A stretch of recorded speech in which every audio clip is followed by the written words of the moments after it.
Today is the 22nd of January, 2025, and up to this point, we have covered chapters 1 through 6. So, the last time we talked, we had a very nice question towards the end about love, and there was a few things said in chapter 6 about love, and I think this spurred the question. And I was thinking about it ever since. It's the idea of love is it's very, very attractive. If you feel attracted to the idea of love, I would recommend meditating with that idea. And I think probably we should do that at the very beginning today. We'll meditate for a few minutes and then we'll get into chapter 7. And so,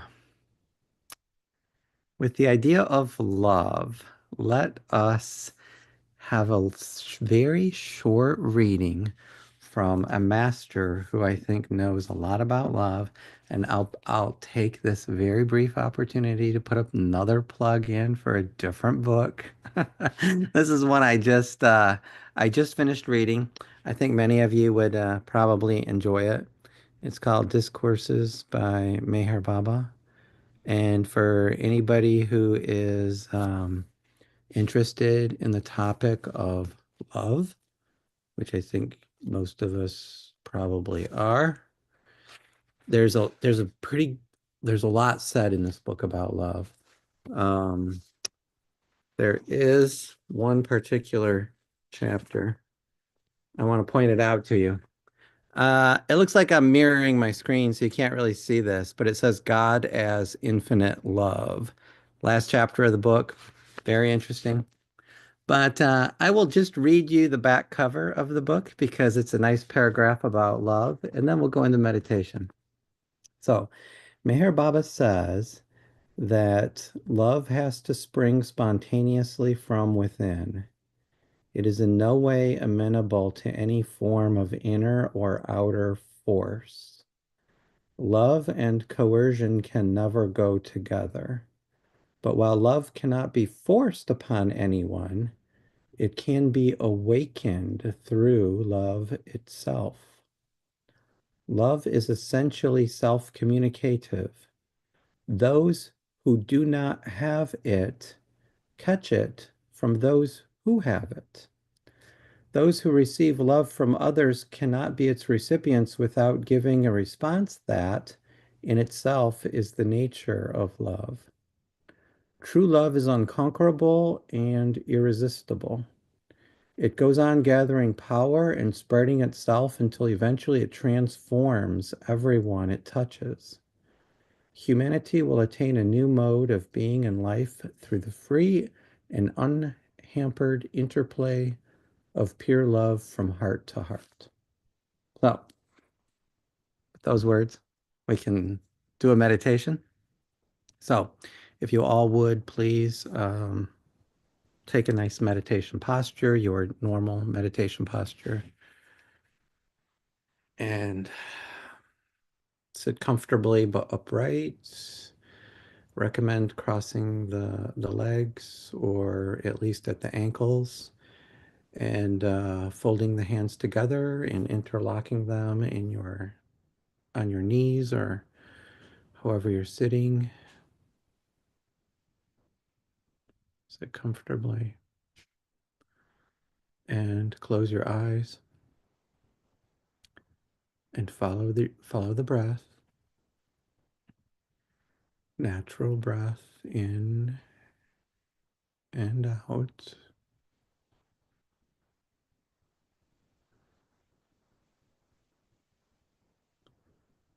Find that inner space.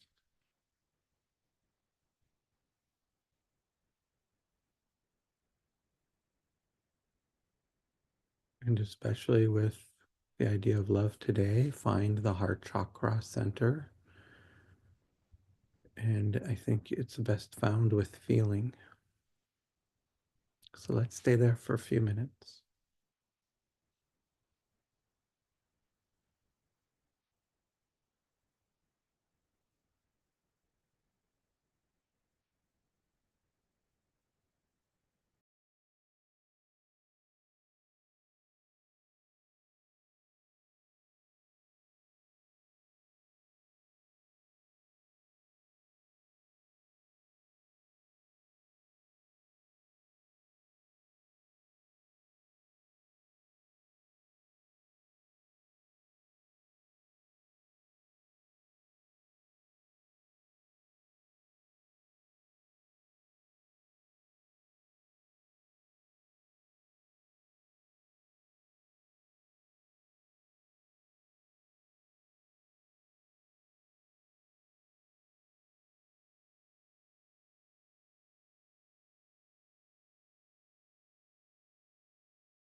Okay, masters, will take 30 more seconds.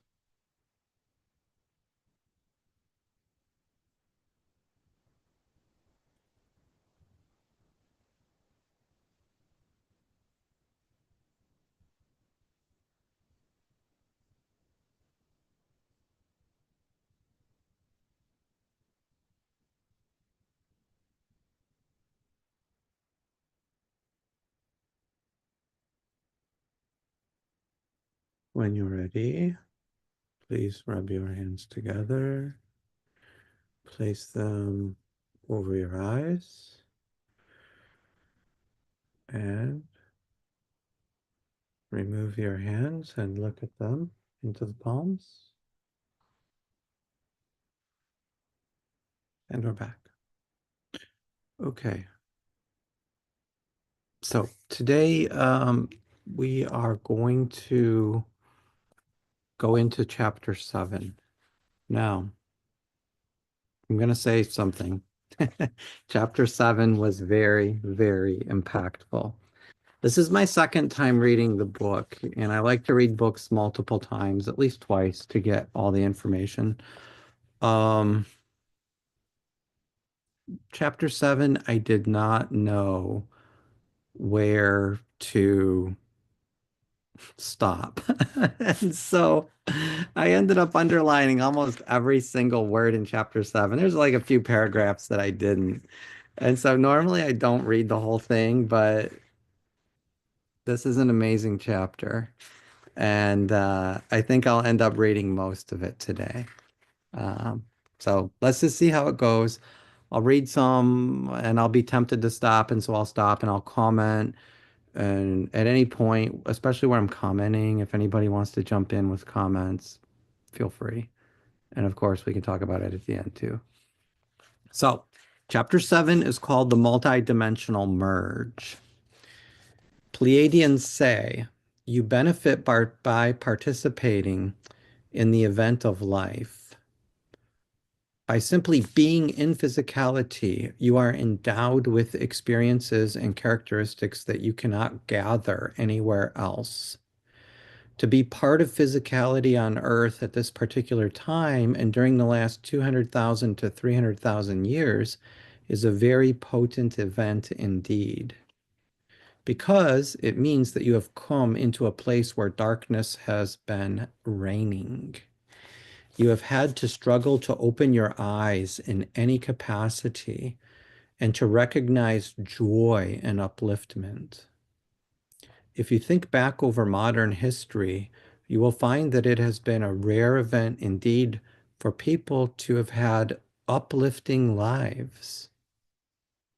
Therefore, you must birth upliftment for yourself, and you must convince yourself that you can do it.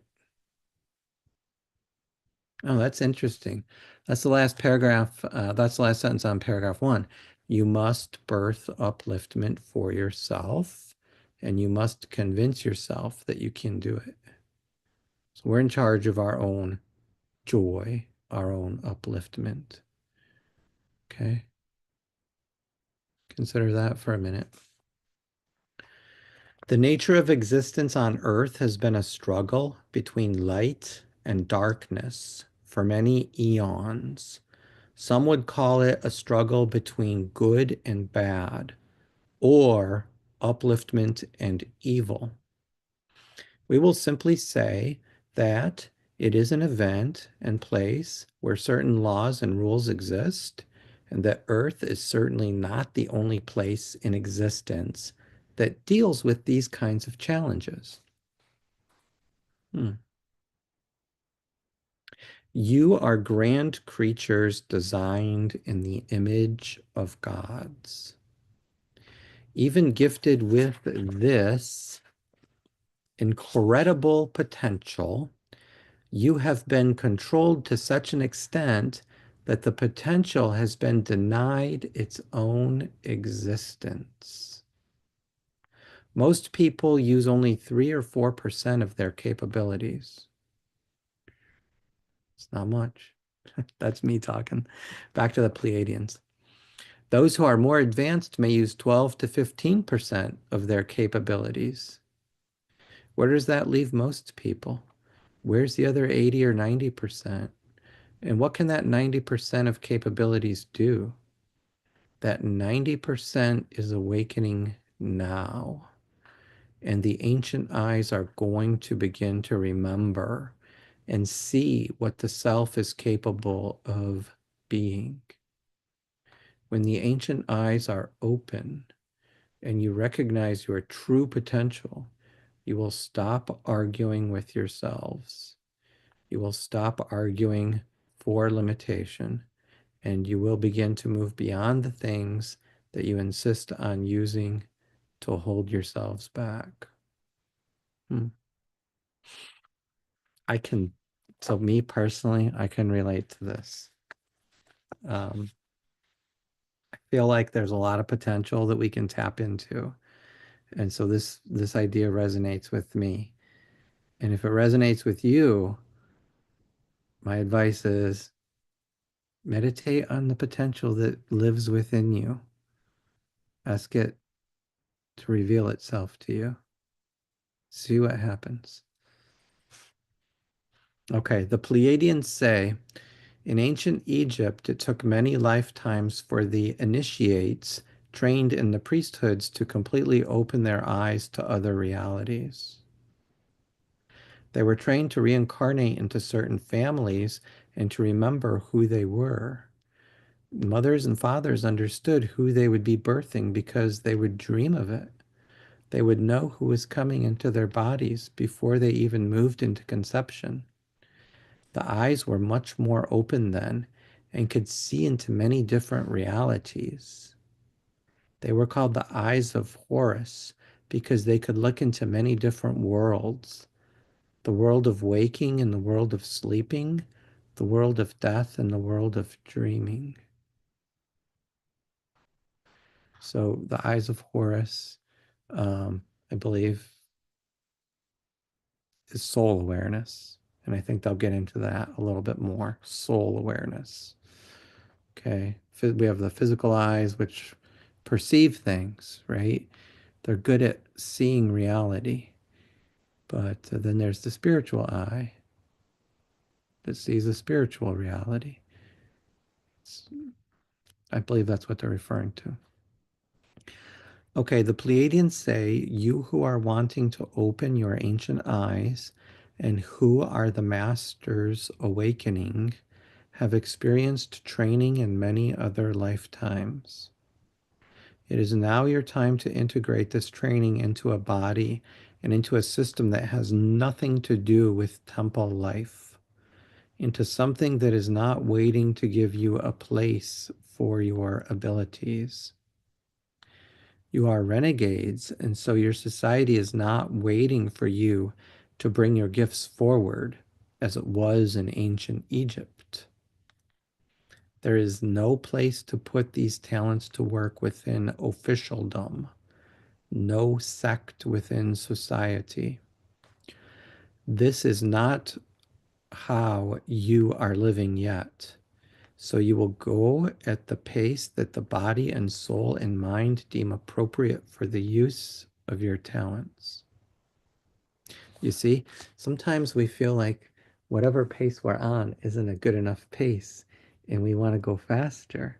But you see, they say we'll go at a pace that the body and the soul and the mind deem appropriate. Soul has a vote here, and the mind might say one thing, but the soul will say, well, no, it's not the right pace. Maybe you need to slow down. Okay, let's go back to the Pleiadians. They say it is best if you stay in your intuition. If you rely on what you feel, even though it may not make logical sense, operate with trust. Impatience is a trap for many of you because you feel you need to move somewhere else. It's going back to the idea of, I want to go faster, right? We just said that. I want to go faster. But the soul is saying, slow down. It's not time to move that fast yet. You feel you need to move somewhere, but maybe, this is me talking. Maybe you're already where you need to be. Okay. Pleiadians, what are they saying? They say, don't deny the virtues of the turtle who moves very slowly, stops to go inside and contemplate, is close to the ground, and sees very well. Turtle has a lot of good traits and good qualities, and we can emulate these turtles. And so you can see it as a good thing sometimes to slow down. The Pleiadians say when you desire an acceleration in this opening of the ancient eyes, state your commitment. Thought is, thought creates. If your thought is that you wish to move into an acceleration with the greatest growth and ability, that is what you will do. When you doubt, that doubt is a thought too, and it will create itself. When doubt occurs, it stops the expansion process because you deny the subtlety of what is coming to you. And so for me, I see this as we need to pay attention to our thoughts. Our thoughts are very powerful indeed. Uh, one can contemplate on this a little while, and it shouldn't take too long for a person to understand that the whole world is here because of what we have been thinking. This world is a product of everyone's thought. Okay, so thoughts are very powerful. They make our world. And I believe that's what the Pleiadians are saying. So pay attention to your thoughts and will your thoughts. Okay, back to the Pleiadians. What are they saying? Those of you who are ancients, who are the masters awakening, as you awaken, we want you to be able to see out of the ancient eyes and to awaken something that you know, something that you remember, something that is deep inside. You are going to need to trust yourself and rely upon yourself. You need to be able to see, to understand what you are seeing, and to translate the grander vision for others. You will come to an understanding or a vast implosion of consciousness that will move you to know who you have always been. It is up to you and only you to undo the locks that allow yourselves to go forward. We have spoken about your beliefs and the importance of thought. We emphasize over and over again that you are a result of thought, that thought is, and that this is the essence of understanding, manipulating, and working within your world. When you begin to take this process from the intellect and pull it inside the body, and when you begin to commit to live your life this way, then the ancient eyes will really begin to see. Mm-hmm.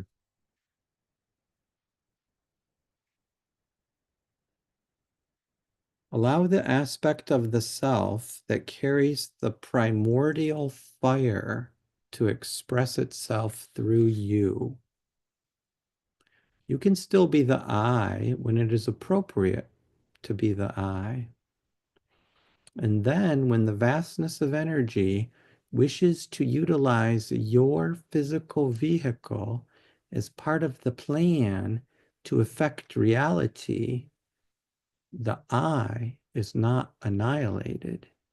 Instead, the I is incorporated. This is becoming multidimensional. This is being able to move. This is very profound, I think, this last statement here. about allowing the aspect of self that carries the primordial fire to express itself through you. This primordial fire is, for me, speaking about my own experience personally, the primordial fire for me is the love that lives in the heart. I I I have felt this fire many times. I felt it very, very strongly. I felt it very, very subtly. I'm sure many people can feel this primordial fire. This is the fire of life that lives within all things. So we have this I. They speak about this I. You can still be the I when it's appropriate to be the I. And so what is the I? The I thought. The I thought, sometimes people say, well, the I thought is the idea that I am the body, that I am the mind. And this is equated with ego, right? Any thought that says I am something limited is an ego thought. So we just to be careful with it because it's a misidentification and it'll lead you away from reality. Um, but it's okay sometimes to be the I. People like that. And when it's appropriate, they say you can be it. And then when it's appropriate to be expansive, they're saying we need to be expansive. So they say when the vastness of energy wishes to utilize your physical vehicle, I interpret that to mean your body, but probably the mind as well, because the body and the mind seem to be very coupled and they don't seem to be separated normally. Um, so in the vastness, I interpret that to be like the universe, perhaps, wishes to use your physical vehicle. Now, be careful with the possessives here. It says your, but that assumes there's a me and a you. But if the vastness is oneness, you can't be separate from it. So your physical vehicle is not yours, it belongs to the universe. So, so they say when the vastness wishes to use your physical vehicle as a part of the plan to affect reality, the I, and for me, I'm going to interpret that as the ego thought. The ego thought is not annihilated. Instead, the ego thought is incorporated. And this is becoming multidimensional. When the ego thought is incorporated into the vastness of what is, this is becoming multidimensional. Okay. This is the title for chapter 7 in the book, The Multidimensional Merge, when the ego thought is incorporated. Keep that in mind because that's what they mean when they say multidimensional merge. This is being able to move. Okay, let me go on. The Pleiadians say you each know that you are here in a time sequence that is quite profound. The age that has been written about, whispered about, and spoken about is upon you. It is the age when humanity physically mutates before your eyes and literally turns into something it was not a short time before. What do human beings turn into? It is quite simple. Human beings turn into multidimensional beings. Yeah. So what's it mean to be multidimensional? You identify with a body and a mind, but how often do you identify with spirit?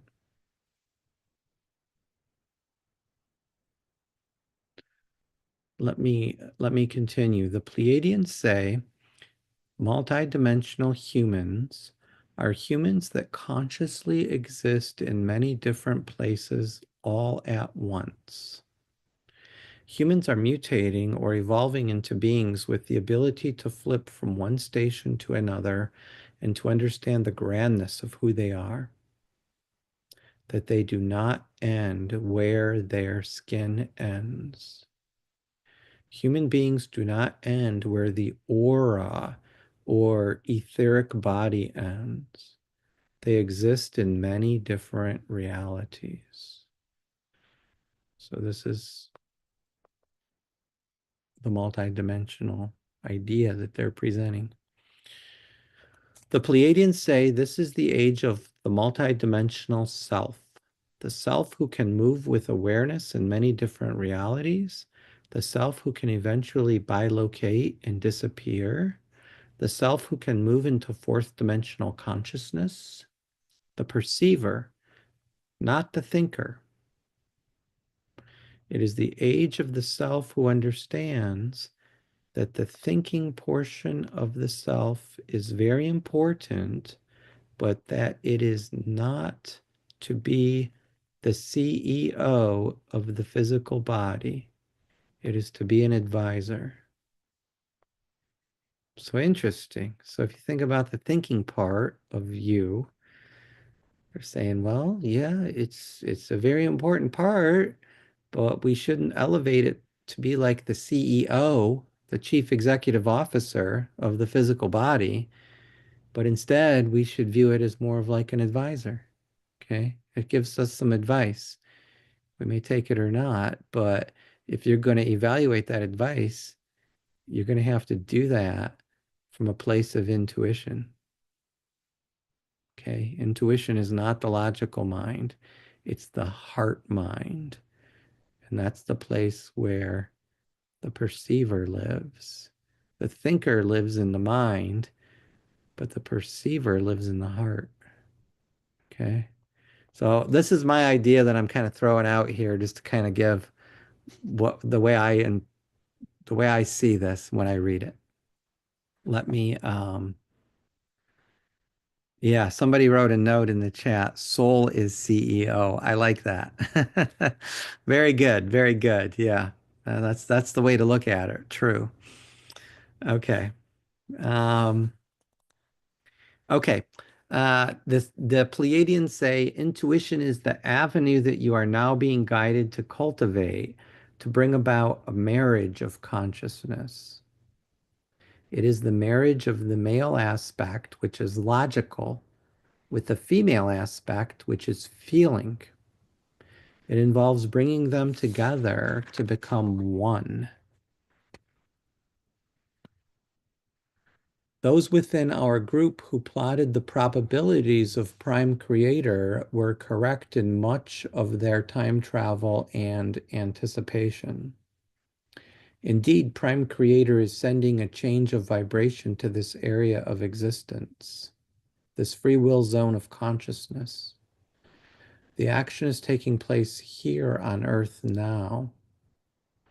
It is starting here at this corner of your galaxy, on the fringes, at this end of the universe. This is a vast experiment, and it is with great excitement and great longing that each of you come to participate in it. Have courage. We cannot emphasize that enough. Have courage. Follow your inner guidance and trust yourselves. Call energy into your physical bodies and utilize it. Defy the laws of humanity, because that is what you came here to do. You are renegades, and we are renegades as well. So one of the things they say here is call energy into your physical bodies and utilize it. So I'm thinking, how would we do that? The way I see it is we will it. Someone says meditation. I like it. Sure. Meditation is a great way to get cosmic energy into your body. So, of course, meditation, perfect. Another way to do it is to will it. By the power of your will, by the power of your intention, you command the universe. Remember, you are made in the image of God itself. And really, we're one with Source. And so, whatever we will, by the power of our intention, will happen. So, if you will this energy into your physical body, it will come. Okay. Um, Back to the Pleiadians. What do they say? They say there are those who cannot travel this route of consciousness, and that is fine. It is not an easy route that we move your consciousness through. This route will give you rewards that your soul is after, even though the rewards may come through battles. You are bushwhacking through consciousness, and you will come to a place where the vistas are grand and you have completely new options about where to go, both on and off this planet. So bushwhacking through consciousness, I have the idea of a machete, a person with a machete, and just tearing down all this jungle that's in the way and making a new path where people haven't traveled before. That's what we're doing. We're making a new path.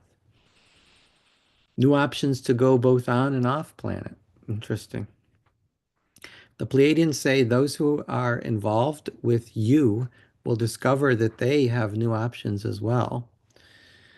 All of the consciousness drawn to this planet at this time will begin a spark of evolution that will change the universal structure. Think big, think really big, and go for it. That is wonderful advice. I have to remember that for my own self. So think big and go for it, right? What do you got to lose? Nothing, right? Yeah, unlimited mind. That's right. We're only limited by the ideas that we hold in mind. If you're holding a limited idea, cancel that idea. Say you don't want any. You don't want to be limited, right? Okay. The Pleiadians say, who are these multidimensional selves? Hmm. How will you know when these other aspects of self begin to show themselves? This can be very subtle, or it can be like being hit over the head with a 2x4.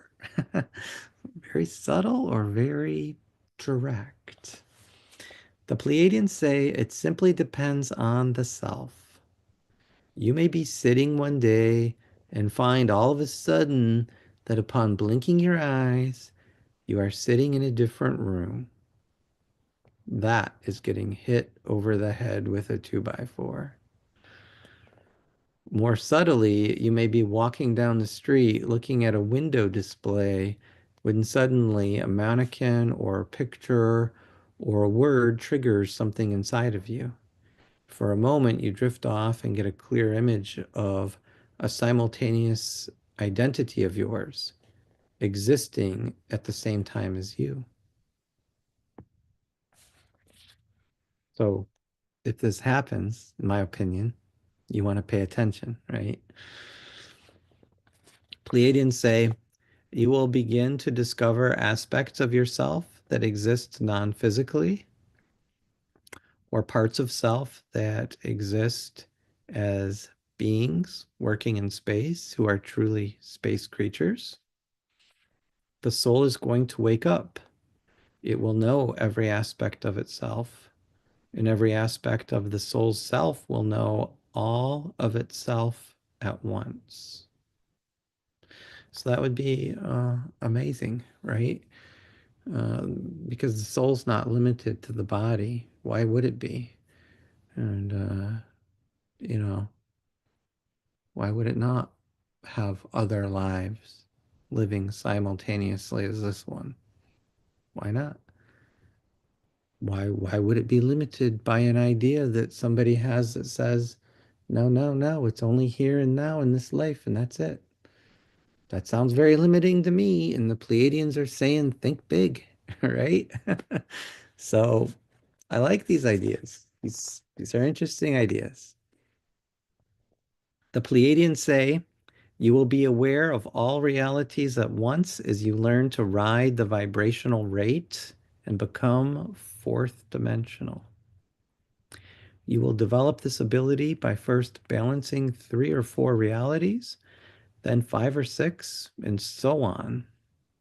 You are awakening Prime Creator's abilities and will become your Prime Creator. Your Prime Creator's goal in creating this universe and all other universes was to develop itself to such an extent and to have so many multi-dimensional channels of data open that it, whose consciousness is in all things you know, could become aware of itself in all things, aware of every event that all things are involved in, and compute this and not go insane. So, very interesting ideas here. I don't know about you, but I love this stuff. This really resonates with me. I'm getting a great feeling from reading this. Even if the logical mind that's trained as a scientist says, show me the proof, I feel like this is great. So that's my feeling about the information. Let me continue. The Pleiadians say, you are evolving that ability in yourselves. Uh, Quantum entanglement is proof. So AJ says quantum entanglement is proof. Yeah, that's a scientific idea. Quantum entanglement, the two states are kind of, what do they call it? The Schrödinger cat is the idea. So so this is just relates the quantum idea to like some macroscopic property. So the Schrödinger cat is a thought experiment where you have a cat in a box, okay? And the box is closed. And we cannot possibly know if the cat is alive or dead until we look at it. And so the cat is a superposition of both states at once. It's both alive and dead at the same time. But when you go to observe it by opening the box, you affect the state that it's in, and it will be either alive or dead depending on the observation that you make at that time. And so that's an example of quantum entanglement where you've got a superposition, both states are true at once. Uh, this is the way I see it. And so this doesn't happen for macroscopic particles, but this happens for microscopic particles, things like electrons that maybe have a spin up and a spin down. AJ, if you wanted to say something about it, please come on and say something. Sure, sure. Uh, I think more about this quantum entanglement is our subatomic level, right? So electrons, protons, quarks.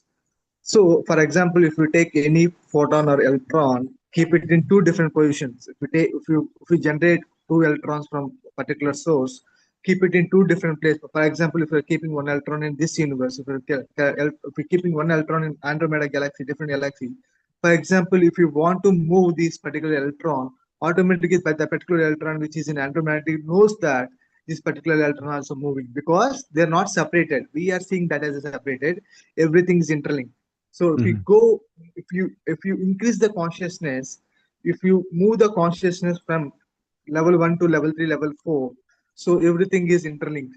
So there's a subtle, there's a subatomatical string is there. That is a super string we call it, right?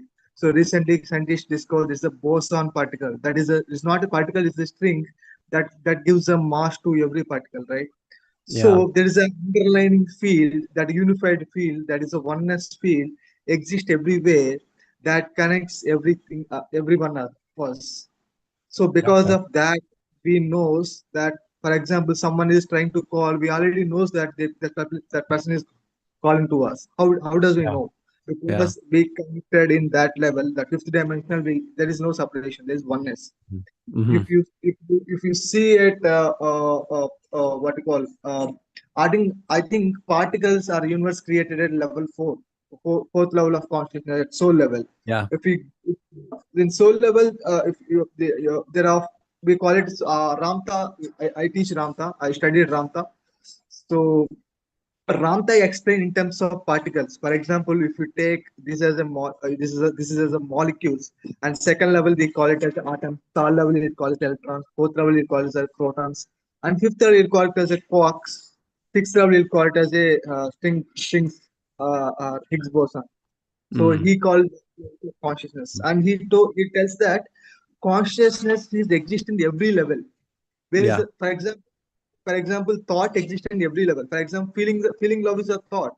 It exists at fourth level of consciousness. Expressing the love is fifth level of consciousness. Seeing the love is in everywhere. Is this sixth level of consciousness. I am the love. This is the seventh level of consciousness. I am the God. hmm hmm But you as said, there is a two eyes. One is personality eye. One is God eye. Yeah, Or so. So we lower three chakras or lower three planes. We call it as the personality eye or mind body consciousness. So right, above we have unlimited consciousness or oneness consciousness. So right. implicit order, explicit order, we know, right? So yeah. Yeah, so the science behind that idea is very technical, and a lot of people won't understand it, and that's totally okay. I think getting into the feeling state, like you mentioned, can validate something as true or false. You can just feel whether something is true or not, and that's how, and one reason, I mean, that's one way to connect with. Um, the universe is through the feeling states. That's been my experience. If ever I want to know if something is true, I can sit with it quietly and contemplate, and usually I'll have a feeling about it. And I just go with it. It's kind of like what the Pleiadians have said, feel it. Um, the other thing, too, that kind of demonstrates this point is the idea of synchronicities, where things happen and they seem to be very coincidental, but they seem oddly coincidental. Like maybe you might travel, like if I live in North Carolina, if I traveled to California on a business trip and I just bump into a friend who I haven't seen in a while, but maybe he lives near my house. And I'm like, wow, you're in California. What are you doing here? Well, it seems like a happy coincidence, but keep in mind there are no coincidences in the universe. Everything is as it should be, is as it has to be at that moment. And so that's the idea of a synchronicity. It's a happy coincidence, but it's not really a coincidence. So that's another way to look at it from kind of a little bit more of a non-scientific point of view. Okay. Let's see. Where was I? Oh, right. Uh-huh. Right. Okay. So let me continue with what the Pleiadians are saying. The Pleiadians are saying you are evolving that ability in yourselves, okay? To become aware, this is the ability to become aware of all things, okay? Basically, the part that you are presently going through is the toughest part because you are doubting and wondering if it's really real. The body says one thing and the mind says another. The body says one thing and society says another. The knowing is growing, and it is a knowing of what is awakening inside you. What does it mean when they say the body says one thing and the mind says another? The way I see this is the body is for us to understand the feeling states. We pick up on the feeling states through the body. And we know I think everybody here knows about the mind. I don't really have to explain that. It's those thoughts that we have, right? The logical part. Um, and so when they say the body says one thing, for me, I read that as what does the heart say? Okay, the Pleiadians say You must be committed all of the time.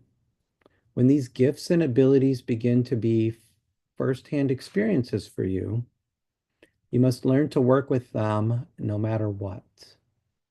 Begin to know that you are divinely guided and that all events are drawn to you for your upliftment, no matter what kind of upheaval they seem to produce in your life. Ultimately, these events will make you richer. The present situation is like someone dumping barrels full of gold in your backyard, and you saying, "Gosh darn it, the gold is wrecking the grass." You think the lawn isn't as beautiful as it used to be because of all that gold that is being dumped there, right? Really great. Really great. It's all a matter of perspective. Okay, the Pleiadians say, whenever you get an experience, learn to participate in it. Be a full participant in your physical body. Enjoy it. Have a good time with it. And learn how to simultaneously observe your experience, the impact of your experience, the effect of your experience has on other people and yourself, and the results you get from all of your experiences. And then, whenever something of an extraordinary nature comes into being, you can say to yourself, "Oh, goody, goody, here it is again. What can I learn from this?"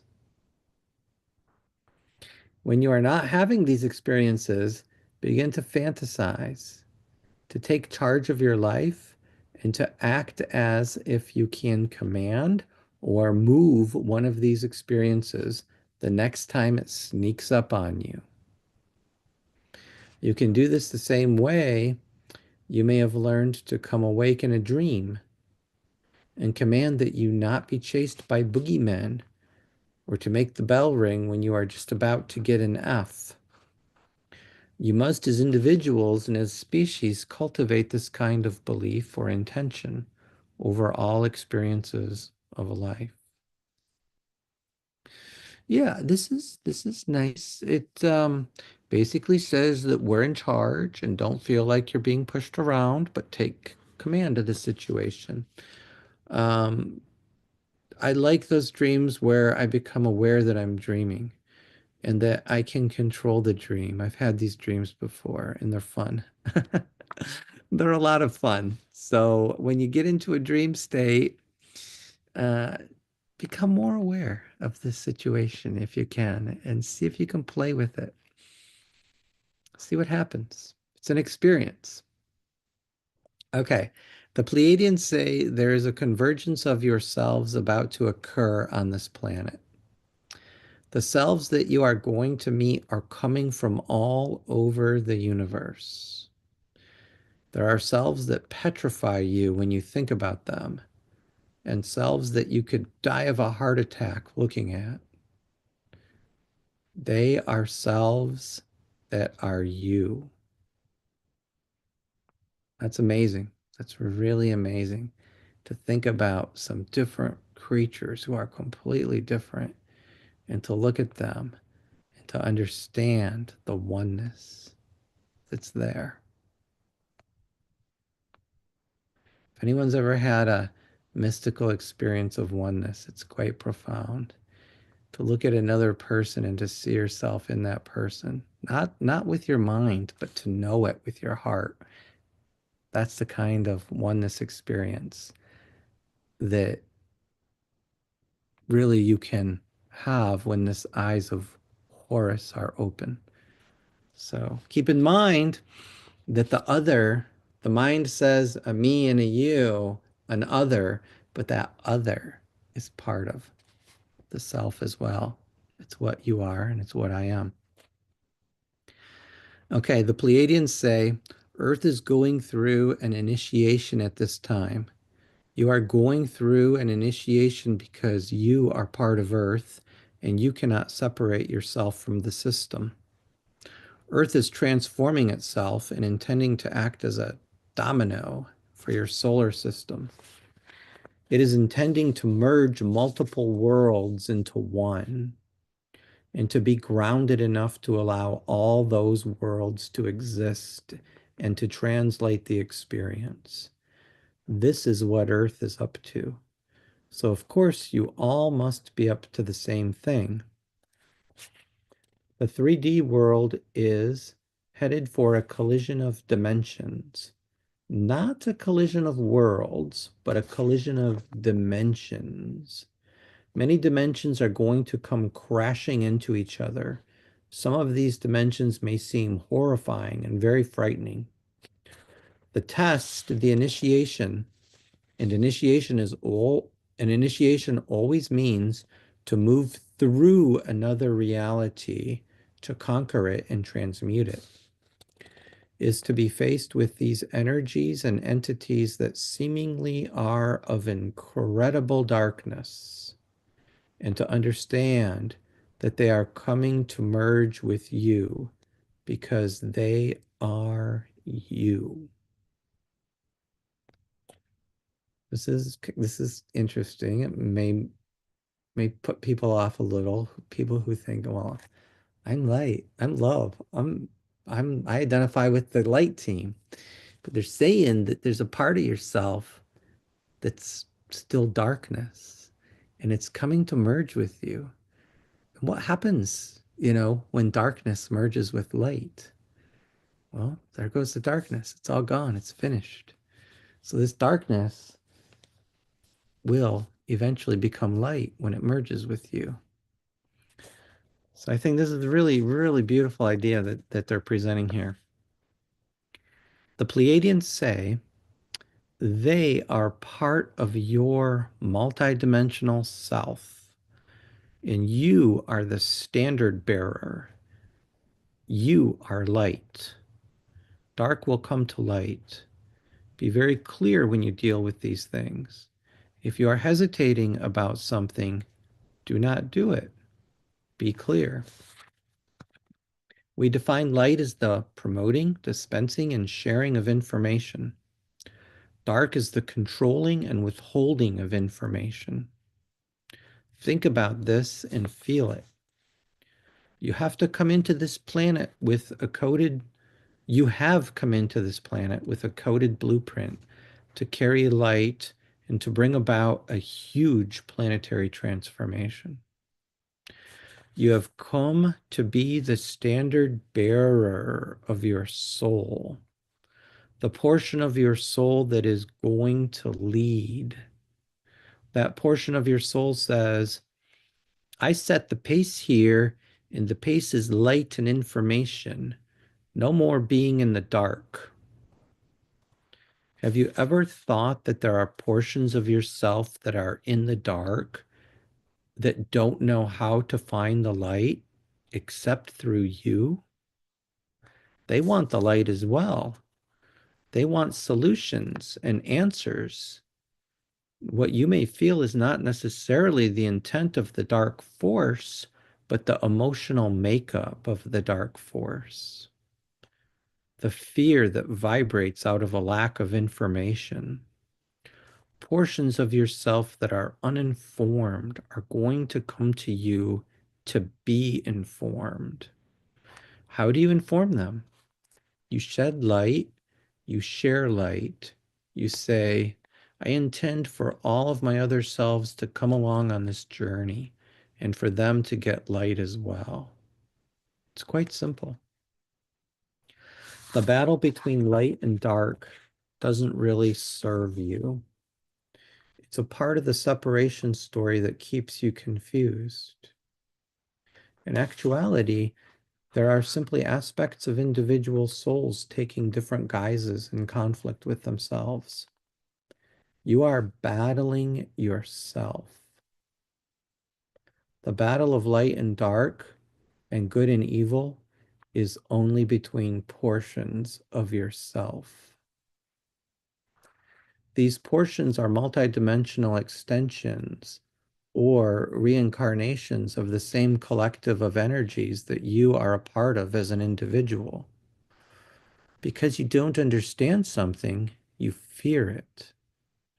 As separated forms of consciousness that are a part of Prime Creator's game, you are in a universe made up of dualities.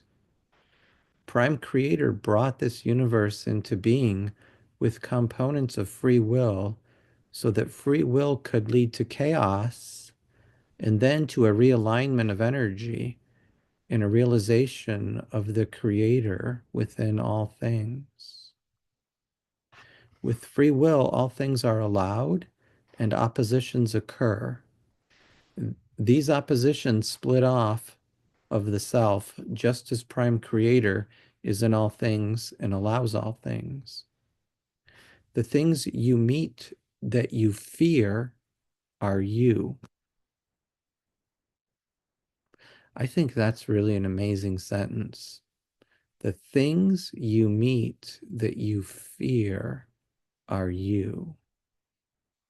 If we can remember that these things that we meet, that we have fear of, are really portions of ourself that are stuck in the dark, and if we can see them as seeking light, we can remember at that moment that, oh, instead of fearing, maybe I could be helpful to this aspect of me that I'm meeting and I'm fearing.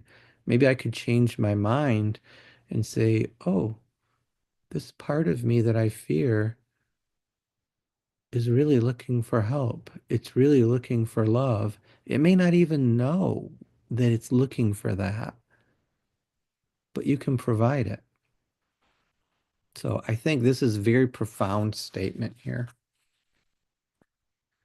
Okay, the Pleiadians say, so when you focus on the story of good and evil and want to figure it all out, all you need to realize is that you are playing ball with another aspect of yourself that allows you to play ball from your point of view. And so a lot of people get lost in the good and evil story and the battle of forces. And they say, I like this idea. This story doesn't really serve us very well.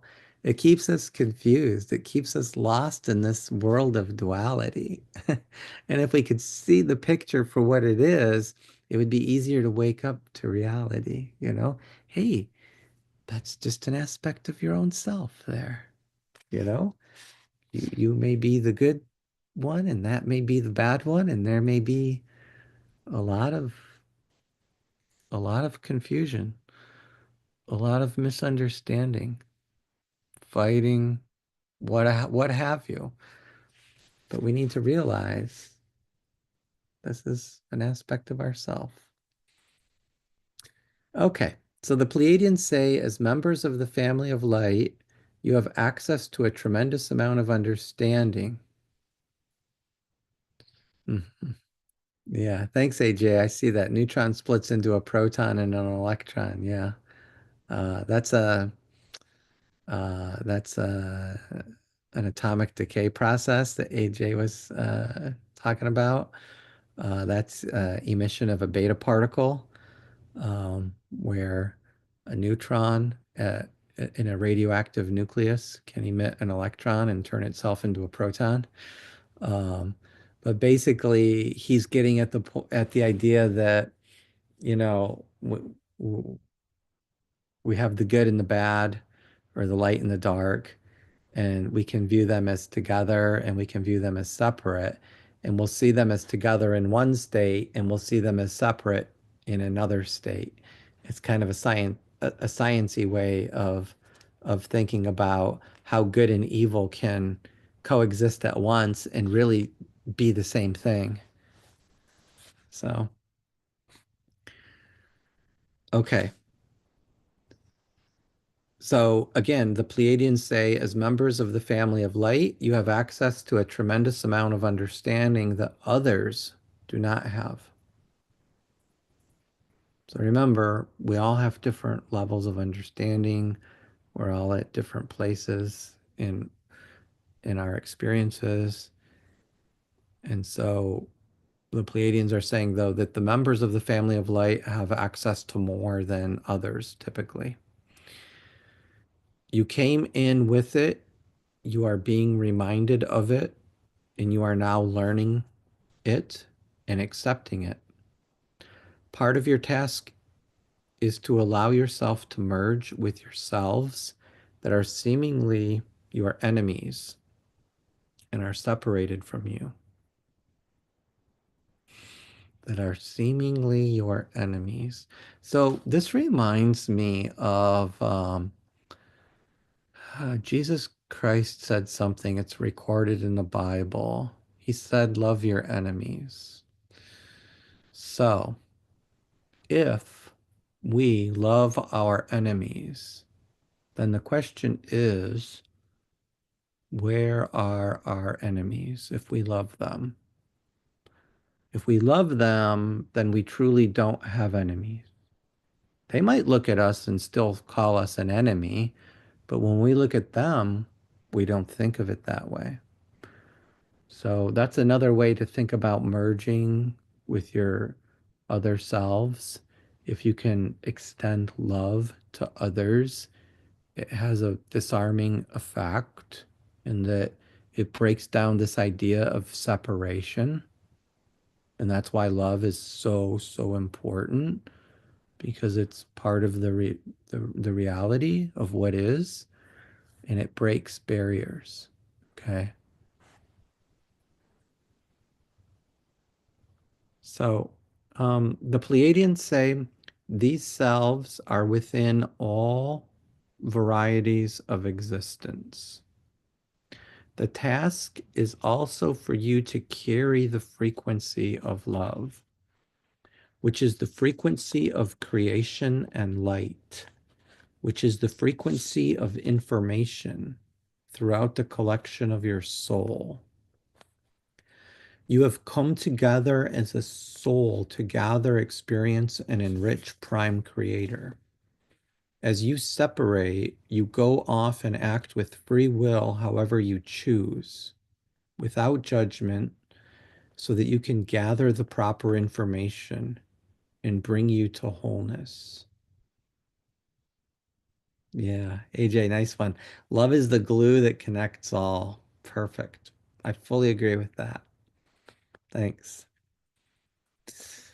The Pleiadians say this good and evil thing is something that can entrap you if you do not get beyond it. You are a collection of, and if you think about it, I'll just stop there. An idea just hit me. How tempting is it always to say I'm good and that one is bad, or to get involved in, stories that happen. Um, Politics is a prime example. It's always, I agree with this one and those guys are so bad. I mean, we just don't you just hate those guys, on the other side of the politics, and it's so easy to kind of get caught up in that story, and it's the same like good and evil story, and oh, my side's the best because well, it's my side and I have to be right, and all those other people on the other side, well, where are they coming from, I mean, this is this sort of like getting involved in, and it's not just politics, but it could be anything really. um and so the Pleiadians are saying, look, be careful with this because when you see things as good versus evil, what are you really doing? If you think about it, what you're doing is you're passing a judgment on someone. And normally, when we pass a judgment on someone, it's not a good thing. Okay. It's not a positive thing. It's generally a negative thing. Um, we tend to kind of throw a piece of ourselves away when we judge someone else because judgment is through limited perception, and it's usually done in a state of ignorance, even though the person may not realize that they're ignorant of the full picture. They feel like they have all the information they need to make a judgment, and there it is. But it's dangerous. It's like a double-edged sword. You can use this as a weapon, but it can come back and hurt you as well, right? AJ's talking here. He says judgment comes from power and control consciousness, which is third level. Yeah, I fully agree with that. Um, and so when tempted to judge, it's always a good idea to put it down. I remind myself of this all the time, all the time. Just put it down. It's a dangerous weapon. It's got two edges. It cuts that way, but it'll come back and cut you. And so best to put it down. And then it's easier to get out of the good and evil duality. Uh, because you can see it's just a judgment from your mind. And the Pleiadians are saying it right here. They're saying this good and evil thing is something that can entrap you if you don't get beyond it. You are a collection of incredible wealth of personalities who incarnate in many different systems of reality. As members of the family of light, you come into this reality to bring information, and you do so in many different systems. There are versions of yourself that are doing the same thing within the communities of lizards, insect beings, and bird beings. You are a collection of personalities. As members of the family of light, the reincarnational experience of yourself includes non-human forms. So, I don't know what people think about reincarnation. I've heard people say that once you're a human, you always reincarnate as a human, and it's almost impossible to kind of like use the word regress. I'm not even sure if that's appropriate. But to regress into, a different animal form. I don't know. I don't know what the truth of it is. But I like what the Pleiadians are saying here. They're saying that the reincarnational experience of yourself includes non-human forms. I just say, why not when I see that? Why not? Why are we limited? Why would we be limited to always reincarnating as a human? Honestly, I don't know. I'm just throwing it out there. Um, so let's continue. The Pleiadians say a characteristic that members of the family of light have in common with one another is their participation in many versions of sentient or composite reality. Many of the forms that you have chosen to incarnate within would look very foreign and be very frightening to you. Yet this is how you have evolved your soul.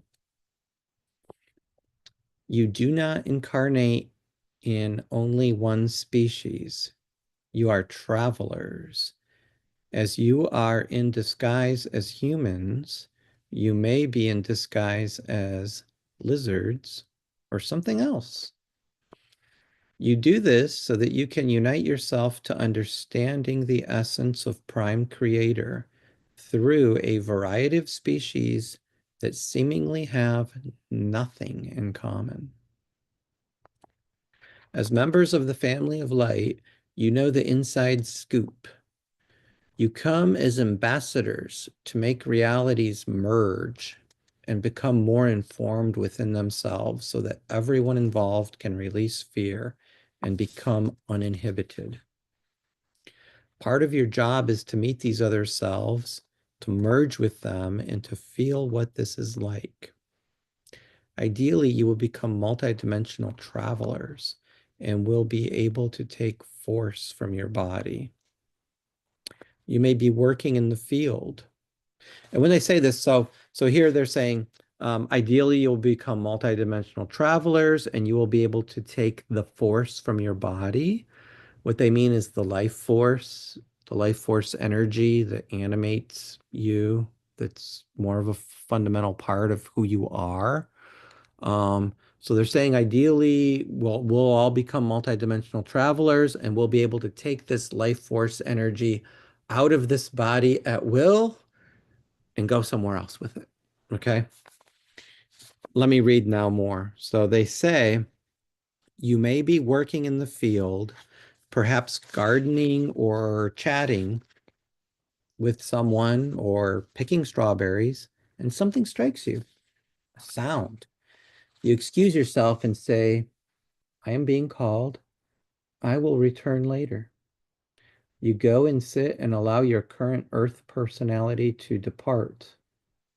With conscious awareness, you then take that personality to where it is needed.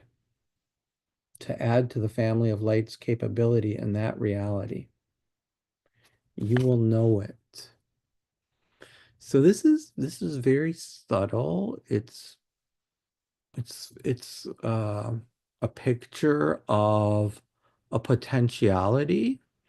If you think about what they said early on, a lot of people use 3 or 4 or 5% of their potentiality, and that's it. Maybe some advanced people use 12 or 15% of their potentiality, but where's the rest? So this could be where some of the rest is, where you're in contact with your multidimensional selves, and maybe you hear a sound or a tone that's not audible to others, but it's audible to you. And that's a sign that, oh, there's something important I need to do. You go sit down and you meditate, and all of a sudden, life force energy goes out of you.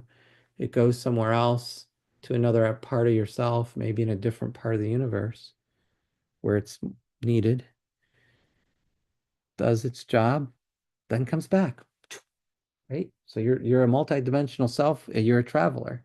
This could be a vision of a person using their full potential. I like this. It's interesting. Okay, so they say you will become multidimensional players. You will think nothing of it when one of you excuses yourself from the others and when you hear the tone and you are called. You will travel with conscious awareness, and entertainment will come from the self. You will not seek to read books or listen to tapes or go to movies, for you will be living all of these things. And as you bring the abilities of the family of light to this planet, others are not going to want you to be here because you will not fit with their gods. Not everyone wants to be free. You, as members of the family of light, are going to create a new earth that is going to be free. Those who do not wish to be free will have their earth as well. There will be a splitting and a time of separation. Members of the family of light know that there is no need to force anything. You are simply to work together in harmony, to support one another, and to seek one another out so that you feel comfort in what you do, because some of the things that you do will be very outrageous. Each of you volunteered to come here at this time to carry a frequency. At this time, that frequency is light, but eventually you will learn how to carry the frequency of love. The large majority of you have no idea what the love frequency can be. You talk about love and light, and yet you do not comprehend the ramifications and the true meanings of them. Light is information. Love is creation. You must become informed before you can create. Do you understand this? Okay, they say there's no reaching. James, Oh, can you repeat it? go ahead, Can you, AJ. yeah, Hi. can you, I hi, can you I repeat the hear you. statement once? You want me to read the statement again? Correct. Light is information. Mm-hmm. Love is creation. Before that Oh, before line. that. Oh, before that. I'll just read the paragraph again. Yeah. So they Yeah. say each of you volunteered to come here at this time to carry a frequency. At this Okay. time, that frequency is light, but Okay. eventually you will learn how to carry the frequency of love. The Okay. large, the large majority of you have no idea what the love frequency can be. You talk about love and light and yet do not comprehend the ramifications of the true meanings of them. Mm-hmm. So light is information and love is creation. You must Perfect. become informed before you can create. Yeah, I'll explain here. So I think Ramtha, how he explains how matter is created, he explains in 5 steps. Okay, how matter is created. Okay, first we have a consciousness and energy that we call as a god or spirit, our primary consciousness or a primary creator. That is the source. Source is consciousness and energy that we called as spirit. Spirit is the first from void, it evolved spirit, that is called first light being. Okay, that we call it as a consciousness energy. When consciousness energy created from thought of the void contemplated itself, it created the spirit of God. Okay, the first thought of void, unlimited thought, we call it as a God. Okay, so from consciousness energy, we get thought. Okay, from thought converted into light, lower form called light. Mm-hmm. From light, it converted into electromagnetic energy. From electromagnetic energy, it converted into matter.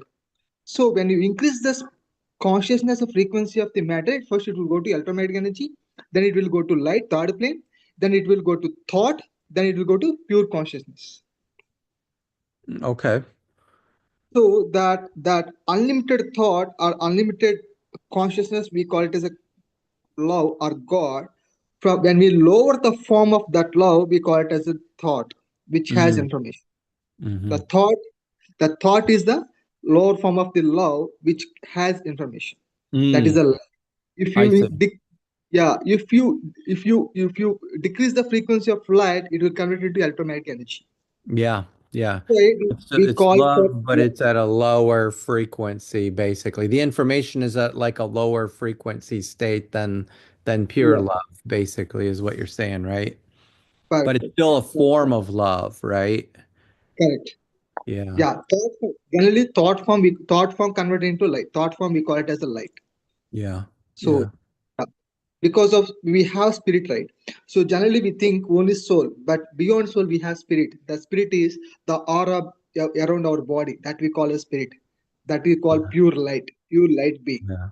So we take thoughts from universe. Our spirit is connected to universe. How we are connected to universe? Through our aura that we call spirit.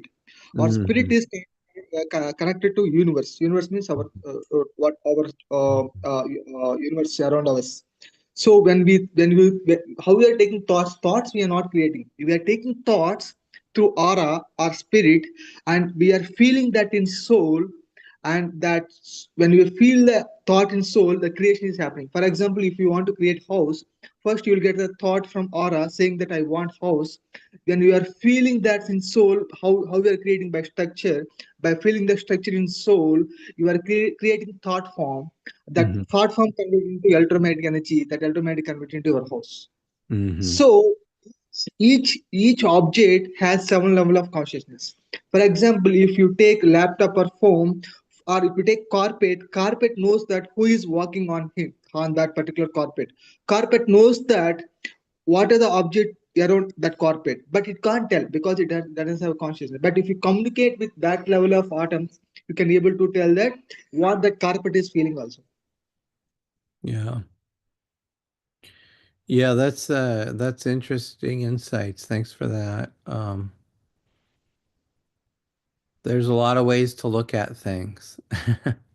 Um, keep in mind, a lot of how we look at things, though, still is duality, and it's not necessarily the highest level or the purest level. The purest level isn't a level, of course, at all. It just is what it is. Um, Conceptual understanding, though, typically lives in the realm of duality, and there's always limitations with conceptual understanding.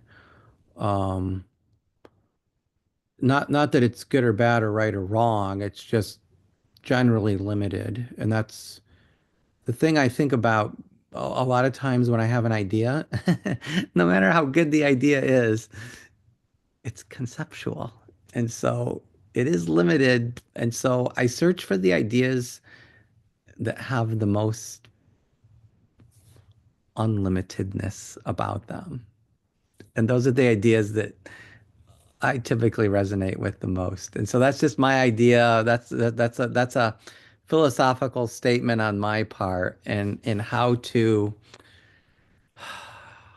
search for what is true and what is false. Um, this is also a grand challenge if you think about it. Searching for the truth amid what seems to be not truth or what seems to be false. And how do we find it? Um, I think probably people who have looked into philosophical explanations have heard of this term Maya. Maya. It's what presents itself to you, but it's really forming up what's illusion around us. But and while it may form nice illusions around us, Maya itself is not uh, an illusion, but it's part of reality. And I learned that by reading Meher Baba's book Discourses. I did not know that before. That Yeah, I always had the idea in my mind that oh, Maya is pure illusion. No, Maya is that part of reality that creates illusions. perfect, perfect. So Ramtas says yesterday I had Mahar Baba quotation. One is that when you look at the aspect of energy in the form of multiple, it is a Maya. If you look at multiple objects in terms of only energy, that is jnana. That's what Mahababa quotation I had yesterday. Ah, okay. So when you see one splitting into multiple form, that is Maya. When you see multiple things are part of one thing, that is jnana or wisdom. Okay. Very But nice. but Ramdas says only illusion we have time. Generally, time doesn't exist. For example, if you Yeah. contemplate on love, there is no time. You don't know how Right. much time you spend on the Right. particular feeling of love. When you descend or when you decrease, when you go down to level of love, or when you move out of love, and then you feel there is a time. I'm feeling boring. I'm feeling too much stress. Then you feel time. So the Hmm. illusion part is only time. If you go to fifth dimensional clarity dimension, there is no time. There is no space. Yeah. Yeah, there's no time because time is a physical thing. You have to have you have to Is have it a subject and in order to have time, there needs to be a subject and an object. And so time is a measure of how fast two objects are traveling with respect to each other. And so there needs to be a separation in order for there to be time. And so when one is truly at the highest level of love, one is omnipresent, one is everywhere perfect? at all times. And so there is no more time. So yeah, that's another way to maybe to look at it. Perfect. Perfect. Perfect. Thanks. I think I have a very small bit left to read and then we'll be finished here. So let me just finish this up and we'll have more discussion if you wish. Um, the Pleiadians say there is no reaching higher knowledge without going through the multidimensional self. This means coming into full realization and experiencing, meeting, and merging with a collective of intelligence existing in the ever-expanding now, beyond space and time. That's pretty similar to what we just discussed. Um, The Pleiadians say your knowledge is inside of you, and as you agree to discover it, it will awaken on deeper and deeper levels. You will become very self-sufficient, those of you who agree to this. You will also become incredibly knowledgeable, those of you who do not stop because you're frightened. We will say to you very honestly that fear will always play a part in your evolutionary process. So get used to it. Do not feel that fear is bad. When you succumb to your fears and allow yourself to buy into them, then you must cycle through them and experience all you feel so that you can overcome them. Begin to say, I will transmute this fear. I will understand that it is part of the plan. I will understand that it can serve me. Remember your power and your ability to create reality through your will ends where your fear begins. That's a really important statement. Let me read that once again. Remember, your power and your ability to create reality through your will ends where your fear begins. So they're basically saying your power ends where your fear begins. And we will tell you life is meeting fear. Begin to look at events of your life and how you create them. Understand that you always create them to serve you. You are trained for this. You are coded for this. End of chapter 7. So, this last one about fear is very nice. Fear will always be with us, but we can use it as our teacher if we need to learn something from it, if we need to transmute it and to transcend it. We can understand it can serve us. How do we transmute fear? How do we transcend fear?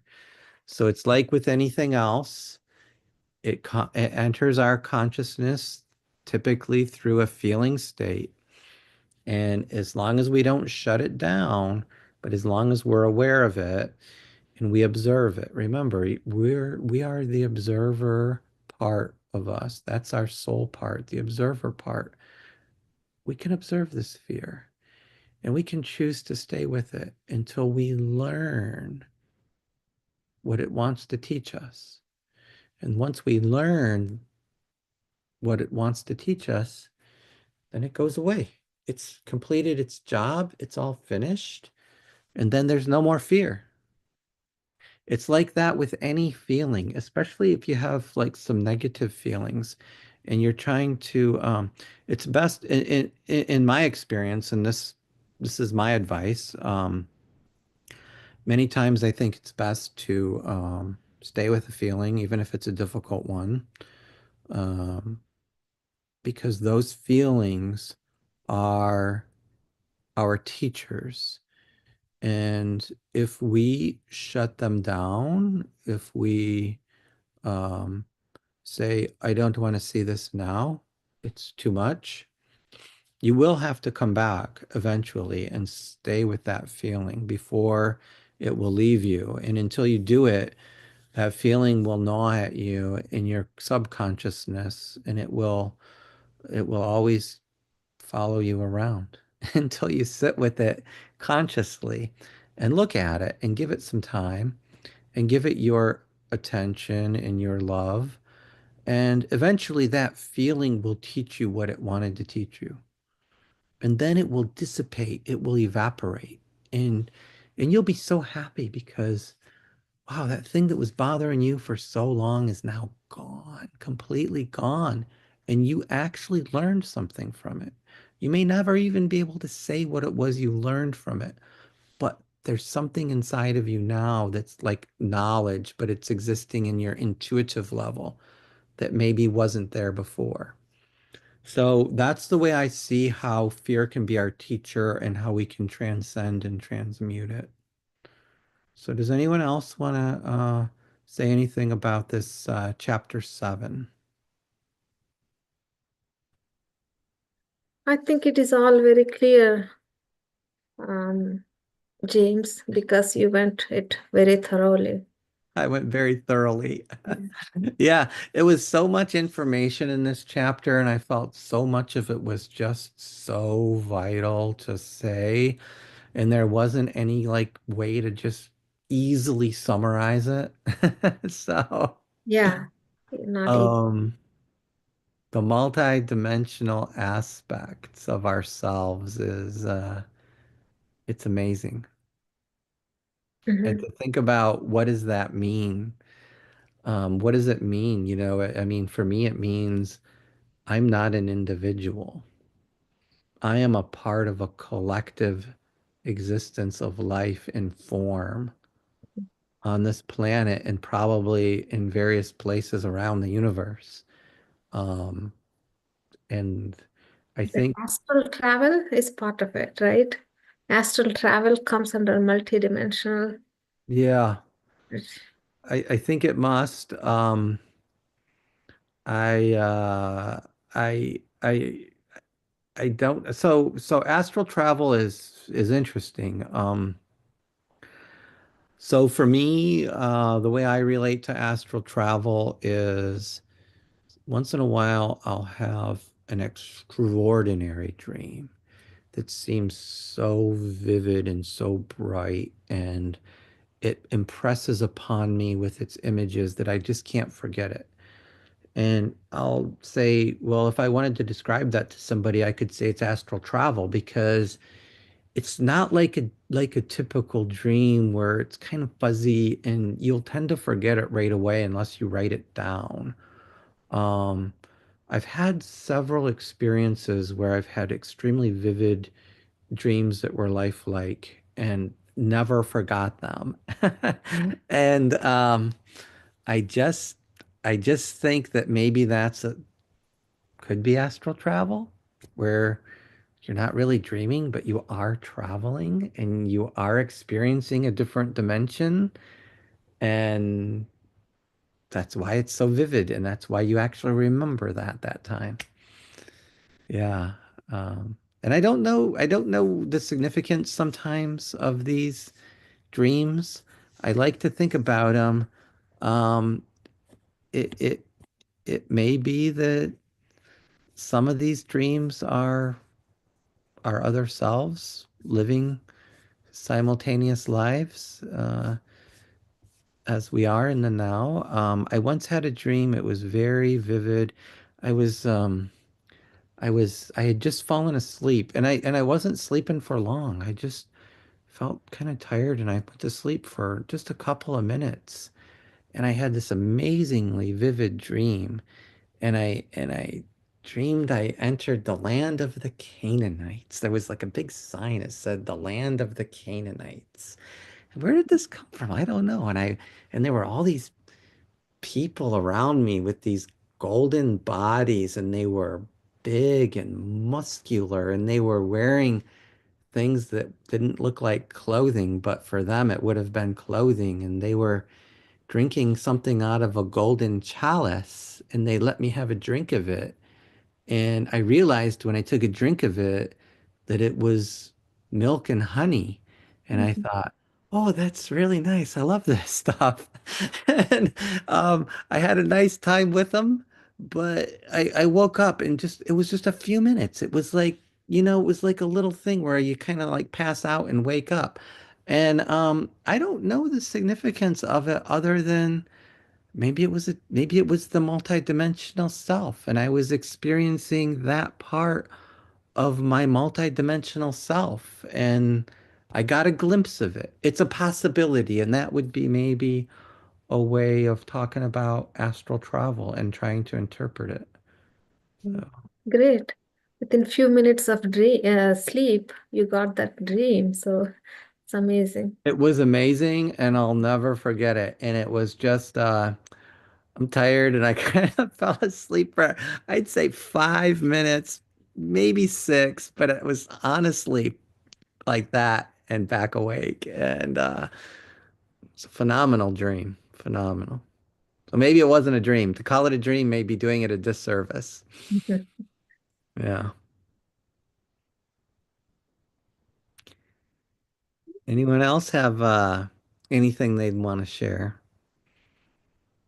Astral travels, comments on the chapter, experiences of this multi-dimensional merge. Anybody have experiences of the multi-dimensional merge?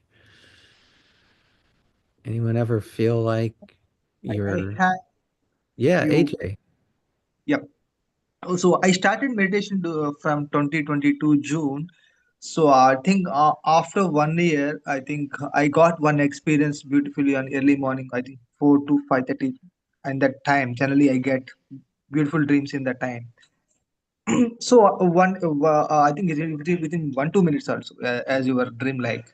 So in that plane, I was teaching to students. I was teaching something to students. Suddenly, I saw the sky. I see a Shiva in terms of magnitude, in terms of he occupied entire sky. I see that why is Shiva is occupying entire sky, entire universe. I saw that, and after some point of time, I could see Ganesha. You know Ganesha, right? Oh yeah, So Ganesha, right. I understand, sure. yeah. I physically, I literally see how his trunk, how his eyes, how his teeth, everything I saw clearly. Oh, and after that particular dream, I some phenomenal changes happened, and later I understood that one of the my body is activated. For example, I don't know what is fifth body or fourth body. I got to know that one of the my multi-dimensional bodies are one of the my greater body is activated. So that's how I understood that. So yeah, beautiful experience. I think when you reach to when you increase your consciousness, when you do evolution, I think this is the milestones of the experience you get. That's a symbolism, that's a science, that is a sign of your evolution. I understood that. Yeah, thanks for that. Okay, does anyone else want to make any other comments on chapter 7? I know intuitively multidimensional personality, we were like parallel dimensions, all we were multiple, at a time we are multiple locations like multidimensionally, and there is no space and time. So all these things I know intuitively, but I never experience in um, through my own experience. Mm-hmm. So intuit, you mean you didn't experience it through the mind, but you felt it intuitively, right? Is that what you're saying? Too hard. I know, like as my part of the soul plan or my previous um, incarnations, I know intuitively all these concepts, but personally, I did not experience anything like that. I see. I see. Yeah, maybe I need to, yeah, as Ajay said, as my consciousness expands, maybe I'll experience physically like all you guys do. Yeah. Um, so I think the more you meditate, the more you become, you kind of soften the mind, the mind becomes softer. At first, it's very rigid and hard because of all the programming that goes on in the world as a kid grows up. Um, but with the meditation, it can soften it, and that can lead to an opening for understanding.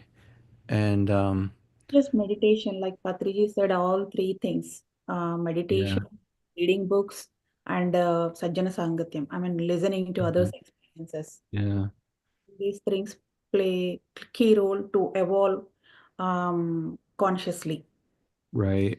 As meditation, we receive only cosmic energy, but the wisdom is more important. For that, we need to read more books and listen to multiple experiences, listen to others' experiences. So all these three things are three go hand in hand. We do all the every day. Slowly, our consciousness will expand, able to understand the.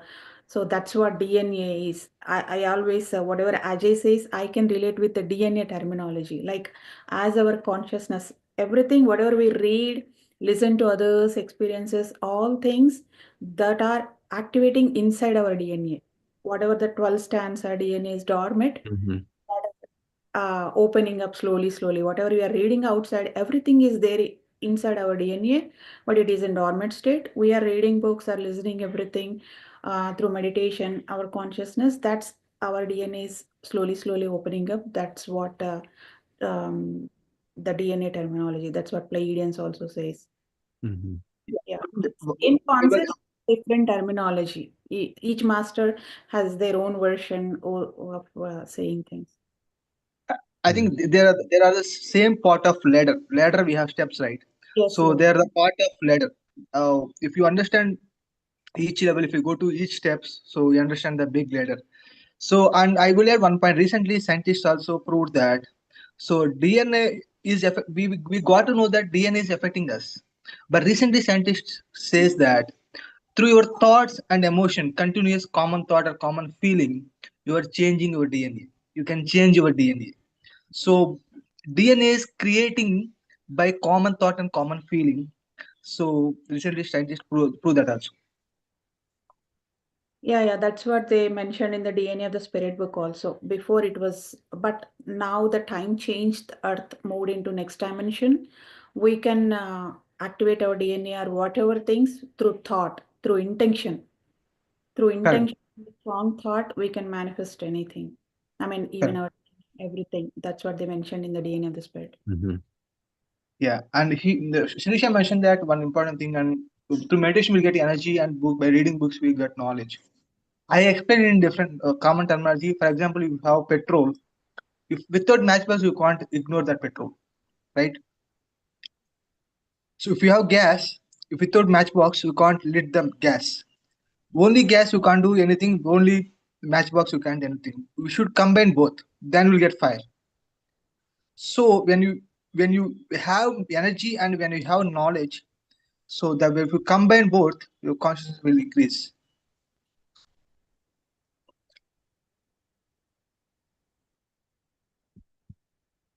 Yeah, I think that's it. We are today over time. Okay. Well, thanks everyone. It was a very enjoyable session. So we'll meet again next week, same time, same place.